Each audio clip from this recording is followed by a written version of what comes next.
Sometimes when you look at others, you think they had some sort of overnight success. When you pay attention, you start to realize that overnight success isn't really a thing. It may seem like it, but you don't know how much work these individuals had to put in for years without anyone paying attention. Even if something lucky comes your way, you still need to be prepared to capitalize on that moment when it happens. Today's guest got extremely lucky, but it was his hard work and his passion that prepared him for this moment in life. Welcome to the Myers Show podcast. I'm your host, Jacob Johnson, and this is episode 9, Mvndeep. So my name is Mvndeep Singh. I go by Mvndeep on Instagram and pretty much all social media.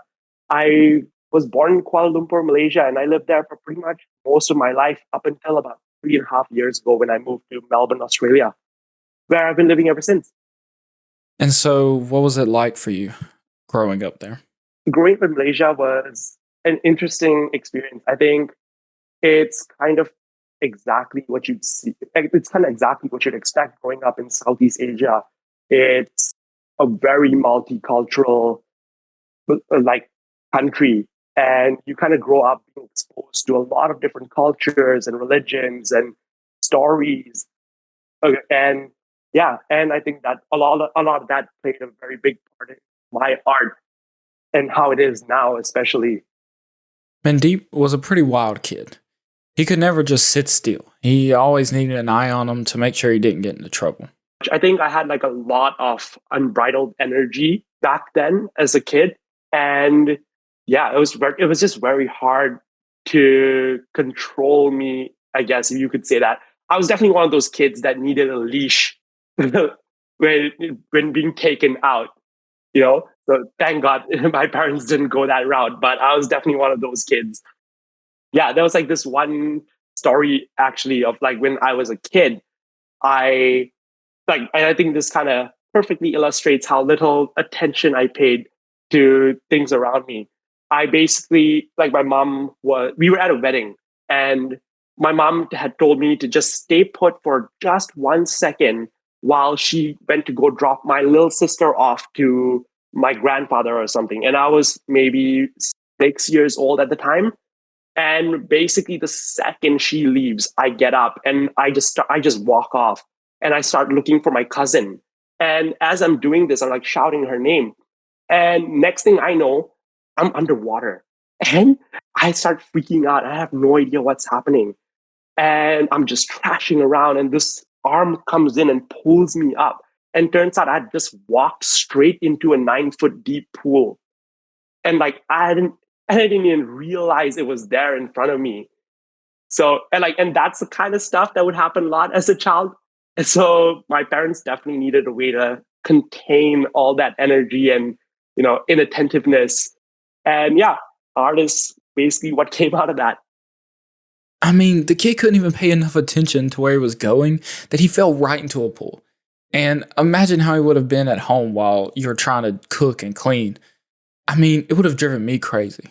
Luckily for his parents, they found a pretty amazing way to keep him busy. At the age of 2, his dad sat him down at a computer and he pulled up Microsoft Paint and let him just have at it. And why don't you start drawing some circles and some shapes, and maybe this will keep you busy for a little while. And that's exactly what I did. And he started showing me how to use different shapes to connect them together to make, dinosaurs or people. And that's really how it started. And no matter what I created, no matter how bad it was, my mom and dad and my grandfather especially would be extremely supportive. Anything I'd make was like the Mona Lisa to them. So that kind of encouragement really helped push me and got me to keep doing what I do. And pretty much for that reason, I started when I was 2 and never really stopped. Was it just the act of making something out of nothing that drew you in? Or why was it so easy for you to focus on that?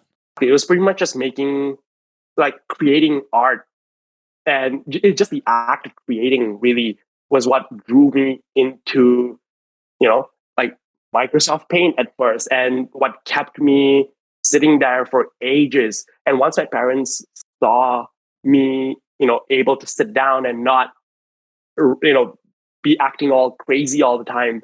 They just kept encouraging me to do it. He didn't have any other hobbies outside of art growing up. Other than being an all over the place kid, he was pretty good about going to school and making good grades, even if he was drawing in the back of the class all the time. Mandeep never had the idea to try and make a career out of his art. It was always just for fun. So after high school, he decided to go to university for a chemical engineering degree, which turns out he hated.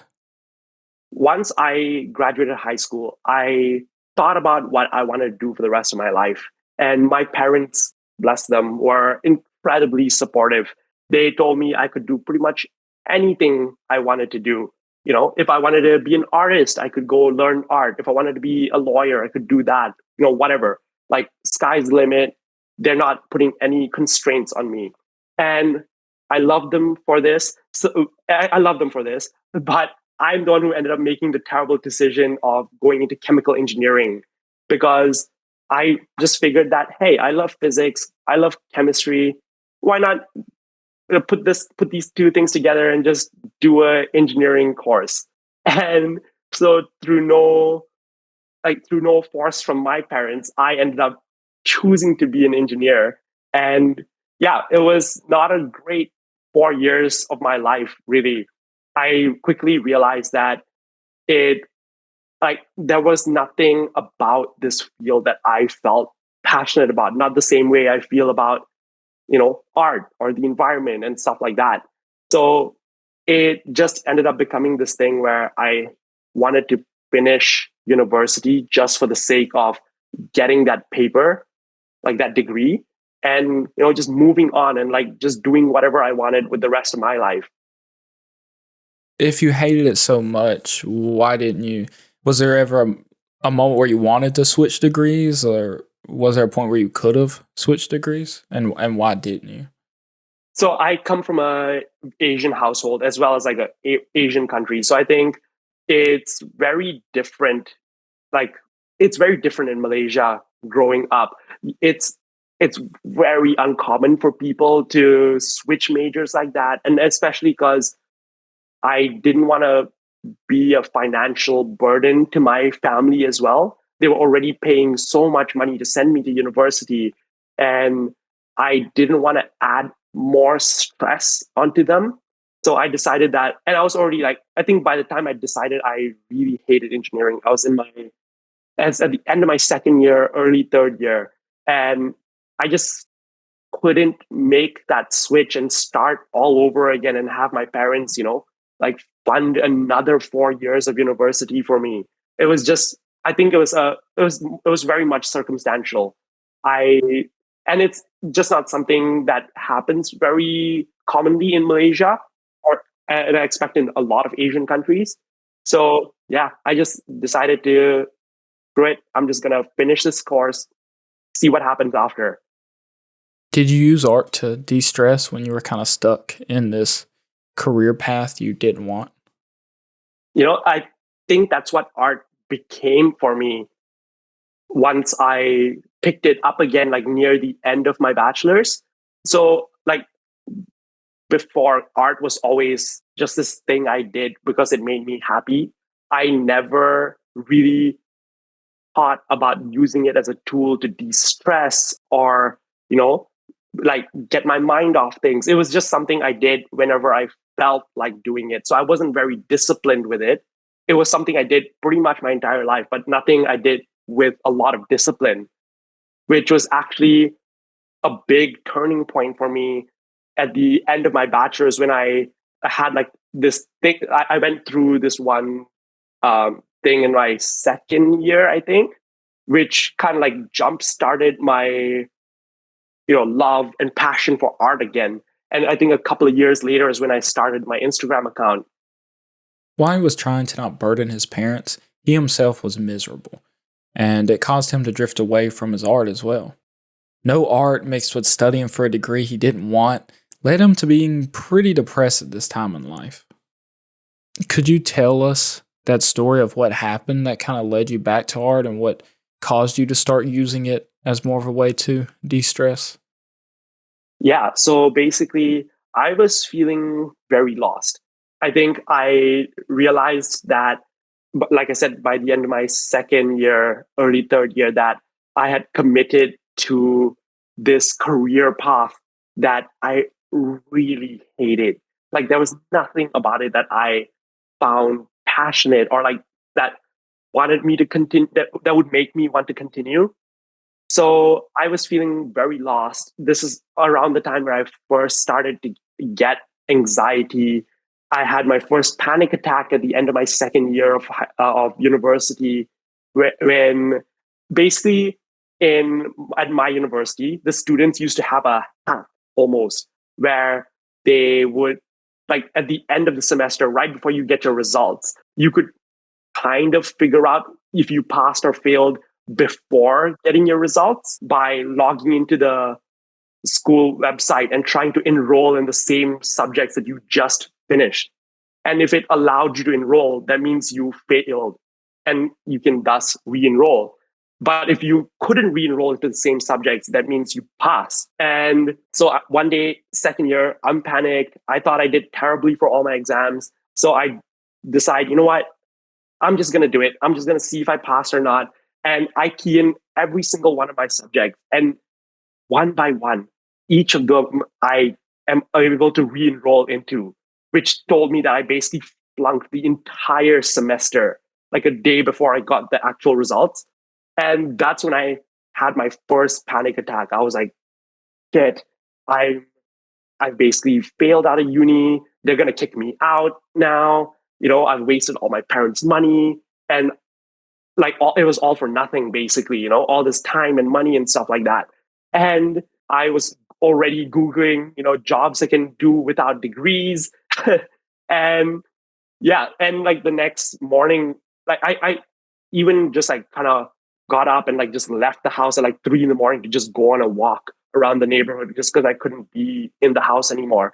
And lo and behold, the next morning when the results came out, I actually passed everything. So it was all that was pretty much for nothing. This moment would cause Mvndeep to seek out change and get himself out of this depression instead of letting it control him. But I think it gave me like this wake up call that I was stressing myself out so much and basically killing myself in a way over this degree, this piece of paper that I didn't really even want. And yeah, so I think like a lot of those feelings came together, and I decided that I couldn't live like feeling this way anymore. And I decided to go like seek some help online or like just anything at all basically. And that's where I came across this one philosophy that's like helped me a little bit with like changing my mindset, and it was like Stoic philosophy, right? And that ended up becoming a very very large part of the art that I do now. Like it's very much intermingled with everything that I create now. But yeah, so it basically like how I was feeling back then became like became like the first push I needed to like, go into the direction that I'm in currently, basically. And what was it about that philosophy or that way of thinking that appealed to you at the time? So I think like the first thing that I really connect with, and it was the idea that, you shouldn't you shouldn't suffer twice. If I'm not mistaken, it basically goes along the lines of you should only worry about what you can control and not worry about the things that you can't control. And it's basically like, by worrying about the things that you can't control, you're almost killing yourself twice. You're hurting yourself twice as much as you need to. Something's either going to happen or it isn't going to happen, and you kind of just have to be okay with that. And once I started to internalize this, I think I started to realize that, what, no matter what happens, things are going to be okay. And there was another concept in Stoic philosophy, which I ended up really like connecting to as well. And this is the idea of memento mori, which is simply Latin for remember that you will die. And it's sort of morbid when you first listen to like somebody say something like that, you know. But I think the idea behind it was something that I found super beautiful. It's almost like a carpe diem. It means that you could die at any moment, so you should live your life in a way that's virtuous and good. You should tell the people that you love them, like when you can, because you never know when you'll see them again. Like use memento mori as a driving force to get the things that you want done now, as opposed to waiting for them to happen in the future. It basically like just pushes you to go out there and get things done. And I think that's something I so desperately needed back then. At this time, Mvndeep would begin to draw again and use these philosophical ideas as creative fuel for his art. And yeah, once I discovered this idea of memento mori, I one day just decided to kind of use it in one of my art pieces, which is where I first drew this. I think I drew Aristotle, if I'm not mistaken, the philosopher Aristotle, with like a section of his face cut away, revealing a skeleton. And the rest was like in just regular black and white stippling. And that was pretty much the first time I ever did anything resembling it today. And yeah, people really seemed to connect with it. And, I just kept going. So now, Mvndeep is closing in on the end of his bachelor's degree, which, as we know, he didn't want. But he is feeling a lot more optimistic about his future. As he rediscovers his love for art and has a whole new outlook on life, soon he would convert his Instagram into an art-only account and try his best to share new artworks every day as a reason for him to keep himself accountable and to keep art in his life for good.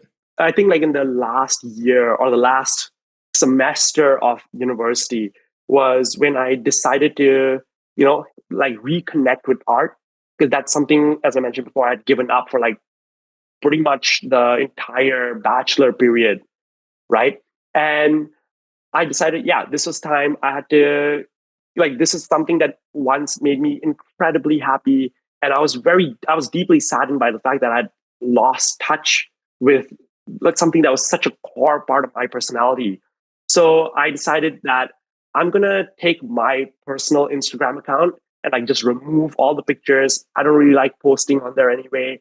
And just start sharing my art as kind of like a diary for myself, where I can keep track and like basically keep myself accountable, that I will post something or create something every single day as a way to like, discipline myself and get myself back into art. And yeah, and that's basically how Mvndeep, like, yeah, my whole Instagram began, you know? He hadn't been posting for long until one of his artworks went viral. And this goes back to that concept I was talking about at the beginning of the episode. While going viral feels like an overnight success, if it wasn't for all those years of work on his craft, Mvndeep wouldn't have been ready to capitalize on this moment as well as he did. One day I posted the Aristotle illustration that I mentioned, and that blew up. And then I posted this other one of like Perseus holding Medusa's head, and that one went viral. Back in when I first started posting, it was on the front page of Reddit. I got interview requests by Forbes, by like local newspapers, like national newspapers. It was an insane, yeah, exactly. It was an insane period of my life, and I can like barely believe that that even happened. Mvndeep started to get a lot of requests for prints of his artworks, but he didn't know how to do that. So he had to quickly adapt and figure it out. Like I said, I was only posting stuff online because I wanted to keep myself accountable and make sure that, I was creating something every day and not like giving up on art again. I posted Perseus and Medusa illustration on Reddit, and it blew up overnight. And yeah, the next morning I woke up to like hundreds of messages from people asking me to like where they can get these prints and stuff like that. So within the span of a week, I had to create a website, learn how to package and ship products all around the world pretty much. it was a very steep learning curve. But like, yeah, right after I blew up the first time, within a week, I was selling prints and stuff like that. Yeah, it was a pretty wild time. And how was the money when you started selling these prints and such? Like, were you able to live off of that income at the time? Like I was living in Malaysia, I was selling prints and they were in USD. So like if I was living in America, definitely not. But living in Malaysia and with the conversion rate, it was pretty good. Honestly, I felt like that was like the most amount of money I'd made like by myself ever up until that point. It was great for me. And it just kept getting better and better once I started to, fix my prices for commissions and, like value my work better. And that was amazing to me because I never would have really expected that there would be a market for my art or market for art like this in general. I used to think that it was only people who were in galleries and famous artists that would make money from, creating stuff. So yeah, it was a very pleasant surprise. And what did your parents think of all this? Of selling prints and doing art like this? Yeah. So like I said before, my mom and dad have and grandparents have always been very supportive of my art. But I don't think even they really thought like that this would get to the place it did, you know? Like I don't think they ever expected me or anybody else to really make a money from just, drawing and stuff like that. So they were very surprised and also incredibly proud and happy for me that like I was able to, you know, pursue something that I fully love and also make a living from it. Mandeep's works tend to consist mostly of Greek mythological characters and zodiac inspired figures, as well as angels. These characters are done in a simple black and white, and often have sections of them split to showcase a skeleton beneath, which is done in red ink.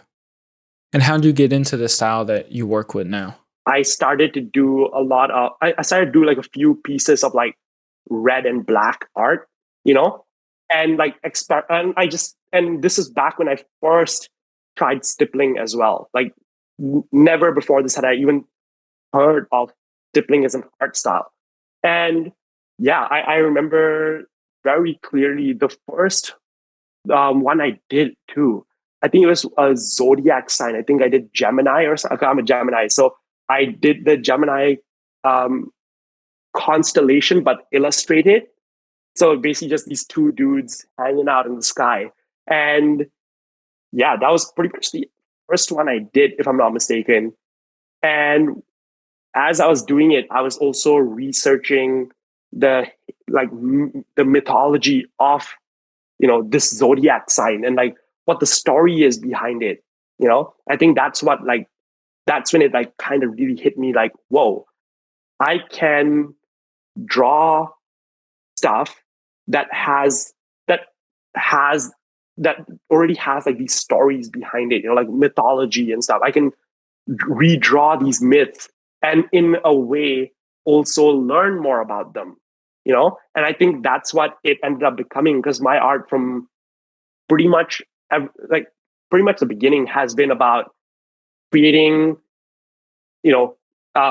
these beautiful mythological figures and stuff with the idea of memento mori, like interspersed in them, but also talking about their story. Because like that's what I would do every time I would make a post. It's put it up and like have a whole caption that just explains what the story is behind this you know person that I'm drawing.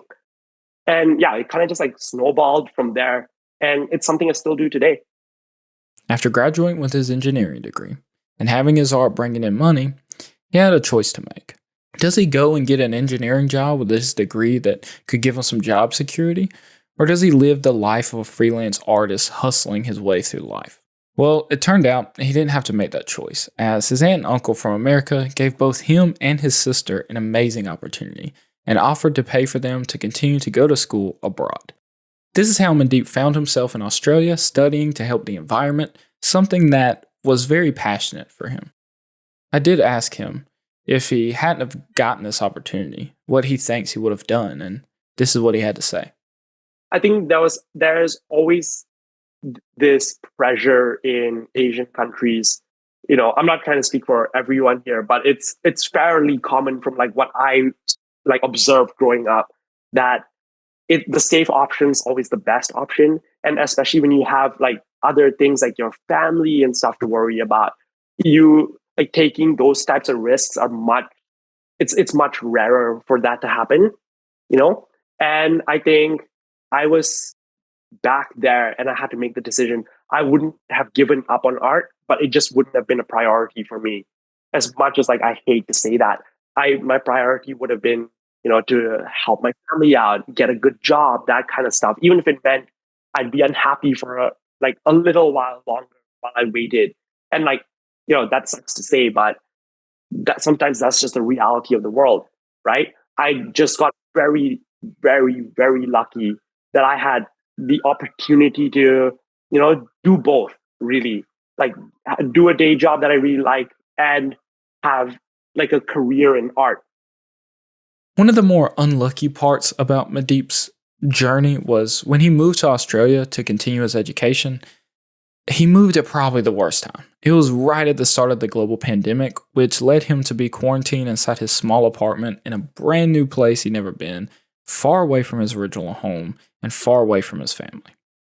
However, he did get through it, and he was able to use his art as a way to escape and to explore the world around him while staying inside. Art is still a side hobby for Mvndeep as he spends his days working on his other passion, which is the environment. He hopes to work on more art projects in the future, but one thing is for sure, and that's art will always be a part of his life. I want to thank Mvndeep, of course, for sharing his story with us. I think this story is a great example of how important it is to be prepared for when that moment in your life comes your way where it's time to give in to your passion. This episode was recorded, edited, written, and produced by me, Jacob Johnson. I hope that you enjoyed this episode. If so, please share it with anyone you think would also enjoy it. This is the Myers Road Podcast, and I will see you in the next episode.